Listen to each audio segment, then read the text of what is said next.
বাংলাদেশ একটা খবরে নিউজে এসেছে, বাংলাদেশ যদি আইসিসি বিশ্বকাপে এই যে টুর্নামেন্ট আছে যেটা টি-20 ওয়ার্ল্ড কাপ যেটা সেটাতে যদি অংশগ্রহণ না নিই, তাহলে $32 মিলিয়ন একটা ক্ষতির সম্মুখীন হবে। আপনি হতে বলতে পারেন $32 মিলিয়ন কোত্থেকে আসলো? হ্যাঁ, এটা একদিনের হিসাব না, লং টার্ম এবং লং টাইমের হিসাব। লং টার্মে এবং লং টাইমে বাংলাদেশের এই ক্ষতিটা হবে। সেটা কিছু ক্রিকেট বুদ্ধা যারা ক্রিকেট নিয়ে গবেষণা করে, ক্রিকেটের রেভিনিউ, আয়, সোর্স, ইনকাম, মিডিয়া নিয়ে আলোচনা করে, তাদের একটা ইন্ডিপেন্ডেন্ট প্ল্যাটফর্ম থেকে সংবাদটা উঠে এসেছে। এখন আপনি তো ভাবছেন বাংলাদেশ এত টাকার ক্ষতির সম্মুখীন হবে জেনেও বাংলাদেশ কেন সেই আত্মঘাতী সিদ্ধান্তগুলো নিচ্ছে, অর্থাৎ ভারতে খেলতে যাবে না। ভাই, ব্যাপারটা শুধু ভারতে খেলতে যাওয়ার কথা না, ব্যাপারটা হচ্ছে বাংলাদেশের ক্রিকেটের ভবিষ্যৎ নিয়ে। বাংলাদেশের ক্রিকেটের ভবিষ্যৎ খুবই অন্ধকার। বর্তমানে বাংলাদেশ যে বিসিবি যে সিদ্ধান্তে অনড়, ভারতে খেলতে যাবে না, এবং আইসিসি যেখানে বলছে যে আমরা সিকিউরিটি কোনো ইস্যু থাকলে সেটা আমরা দেখব, সেটা বলার পরেও বাংলাদেশ যে তাদের অবস্থানে অনড় অনড় হয়ে দাঁড়িয়ে আছে, সেখানেই বাংলাদেশের সমস্যা। সেখানে আইসিসির সাথে বাংলাদেশের কোড অফ কন্ডাক্ট, আইসিসির ধারা আছে, সেই ধারা বাংলাদেশ লঙ্ঘন করছে, এবং সেই লঙ্ঘন করার অপরাধে বাংলাদেশের অনেক শাস্তি আসবে, অনেক জরিমানা আসবে, অনেক ফাইন আসবে। শুধু তাই না, বাংলাদেশ ক্রিকেট যে বিশ্বকাপে অংশগ্রহণ করলে যে একটা রেভিনিউ পেত, যে আইসিসির যে বিশ্বকাপে অংশগ্রহণ করার ফলে হারলেও তারা একটা প্রাইজ মানি পেত, এবং যে প্লেয়াররা যারা খেলায় অংশগ্রহণ করছে তারা ম্যাচ ফি পেত, ম্যাচ ফি থেকে বঞ্চিত হবে। তারপরে কি বলে এটাকে, বাংলাদেশের যে ক্রিকেট টিম বিসিবি একটা প্রাইজ মানি পেত, সেটা থেকে বঞ্চিত হবে। আরও অনেক কিছু। শুধু তাই না, নিয়ম কানুনের দিক দিয়ে দেখেন, আইসিসির যে অনুমোদন, আইসিসির যে নিয়ম কানুন, সেখানে আছে যে কোনো আইসিসি অ্যাসোসিয়েশন টিম যদি আইসিসির কোনো নিয়ম লঙ্ঘন করে তাহলে তাকে কঠোর শাস্তির সম্মুখীন হতে হবে। শাস্তিগুলো কি কি? সে আইসিসির প্রথমে সদস্যপদ থেকে বঞ্চিত হতে পারে, যদি সেটা নাও হয় লং টার্মে, যদি সেটা নাও হয় তাহলে সে অন্যান্য যে সুযোগ সুবিধা, আর্থিক সুযোগ সুবিধা, সেখান থেকে বঞ্চিত হবে। আইসিসি শর্ত হচ্ছে ক্রিকেট অ্যাসোসিয়েট টিমগুলো খেলা খেলা যায় খেলা আয়োজন করে, সেখান থেকে যে রেভিনিউ পাবে সেটা ভাগ বাটোয়ারা হবে, আইসিসিকে দিবে, আইসিসি আবার তাদেরকে ফেরত দেবে।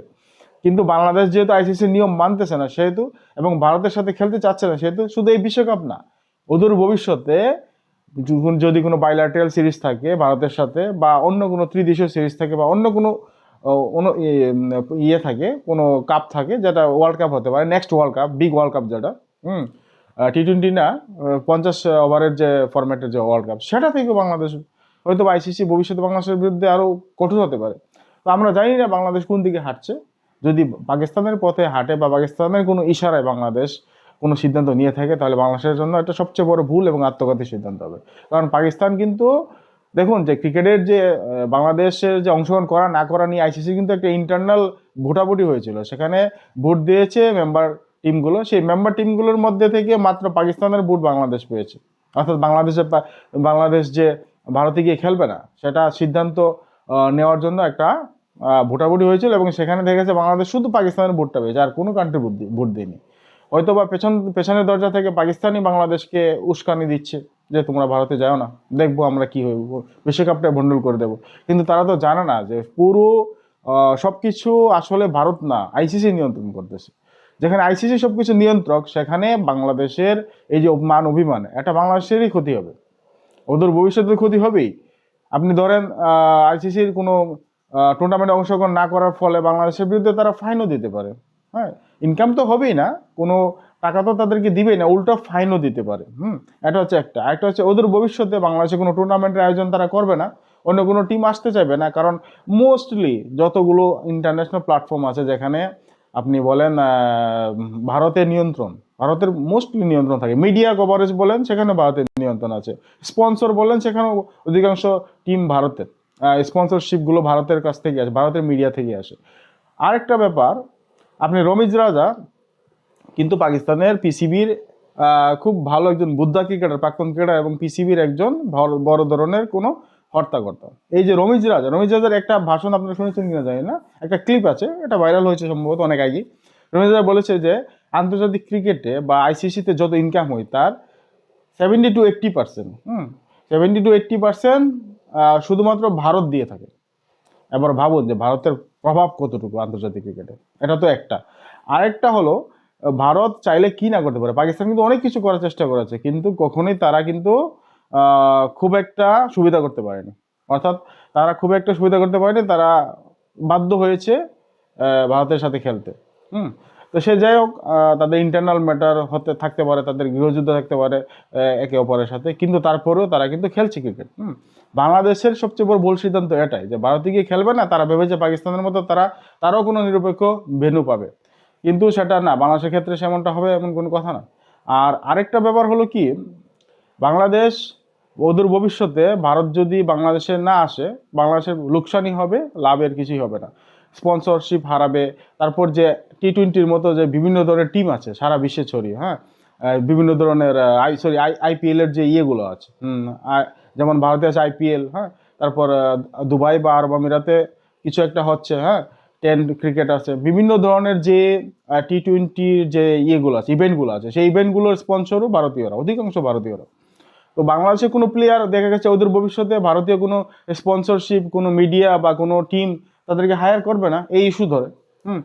যেহেতু তারা ভারতের সাথে খেলতে চাচ্ছে না, আস্তে আস্তে আস্তে আস্তে বাংলাদেশ বিচ্ছিন্ন হয়ে যাবে। আমরা অনেকটা মনে করি যে ভারত না থাকলে আমাদের কি হবে। ভাই, বাংলাদেশের অবস্থান সম্পর্কে যাদের ধারণা আছে, যারা দেশের বাইরে যান, তারা খুব ভালো করেই জানেন যে আপনি যদি ইউরোপে যেতে চান, অনেক এমবেসি আছে যেগুলো শুধুমাত্র ভারতে আছে, মানে আমাদের আশেপাশের দেশগুলোর মধ্যে থেকে আপনি যদি বাছাই করতে চান যে কোন এমবেসিতে যাবেন, সেটা ভারতে আছে। বাংলাদেশ থেকে আপনাকে ভারতে যেতে হবে, এমবেসির পারমিশন নিতে হবে, ইন্টারভিউ দিতে হবে, তারপর আপনি ইউরোপের বিভিন্ন দেশে, অনেক দেশে এমবেসি বাংলাদেশে নেই। এটা হচ্ছে বাস্তবতা। শুধু এই ক্ষেত্রে না, আপনি গ্লোবাল বিজনেস বলেন, হ্যাঁ, আমাদের যে আন্তর্জাতিক যে রপ্তানি বা বাণিজ্য, সেটা ভারত থেকে আপনি বা বাংলাদেশ যদি পুরোপুরি বিচ্ছিন্ন হয়ে যায়, বাংলাদেশের ক্ষতি বা লোকসান বই, লাভের কিছুই হবে না।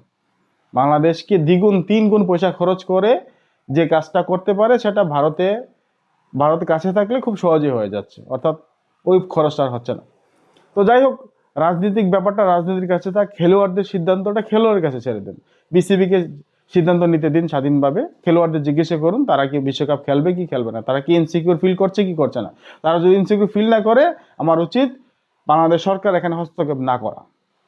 হয়তো এখন অনেক দেরি হয়ে গেছে, আর কিছুই হবে না হয়তো বা, এবার বিশ্বকাপ থেকে বাংলাদেশ হয়তো বা বিচ্ছিন্ন হয়ে যাচ্ছে, কিন্তু অদূর ভবিষ্যতে সেটা বাংলাদেশের জন্য ভালো কিছুই বয়ে আনবে না, ক্ষতি ছাড়া। ওয়েট এন্ড সি, আপনি দেখুন কি হয়। ধন্যবাদ সবাইকে।